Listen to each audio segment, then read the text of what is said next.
একজন মানুষ দেশের ভবিষ্যতের জন্য নিজের জীবনটাকেও বাজি রেখেছেন। আজ আমরা কি শুধু চুপ করে দেখব?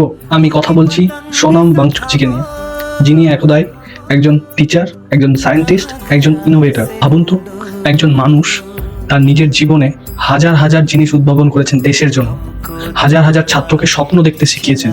আজকে সেই মানুষটা মৃত্যুর সঙ্গে লড়ছে। তিনি নিজের জীবনের ঝুঁকি রেখে লাস্ট 17 দিন ধরে অনশনে বসে আছেন।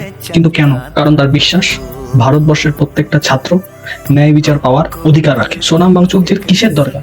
টাকার দরকার, পজিশনের দরকার? কিচ্ছু জিনিসের তার দরকার নেই। তিনি যা জীবনে কামিয়েছেন, তিনি যে রেসপেক্ট পেয়েছেন, তার জীবনে আর কিছু তার দরকার নেই। কিন্তু তিনি প্রশ্ন করছেন কাদের জন্য? আমাদের ভবিষ্যৎ প্রজন্মের জন্য, আমাদের ছাত্র সমাজের জন্য। কিন্তু প্রত্যেকটা মানুষ আমরা বসে আছি, কখন তিনি তার প্রাণ ত্যাগ করবেন, আর তখন আমরা সরকারকে প্রশ্ন করব। একটা মানুষকে হারানোর আগে কোশ্চেন করুন সরকারকে। সরকারের কোনো রকম নড়চড় নেই। সরকার নিজের কাজে ব্যস্ত, নিজের পকেট ভরতে ব্যস্ত। এই কেন্দ্রে যে দল বসে আছে তাকে প্রশ্ন করুন, কারণ গণতন্ত্রে প্রশ্ন করা আপনার অধিকার।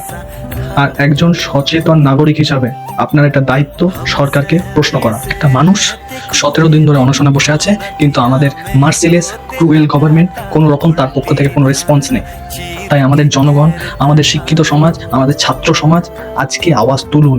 আজকে যদি আমরা নীরবে থাকি, তাহলে কালকে প্রশ্ন করার মতো আর অবস্থাতেই আপনি থাকবেন না। আজকে তার কণ্ঠ যদি উপেক্ষিত হয়, তাহলে এটা একটা মানুষের ক্ষতি নয়, এটা পুরো দেশের ক্ষতি।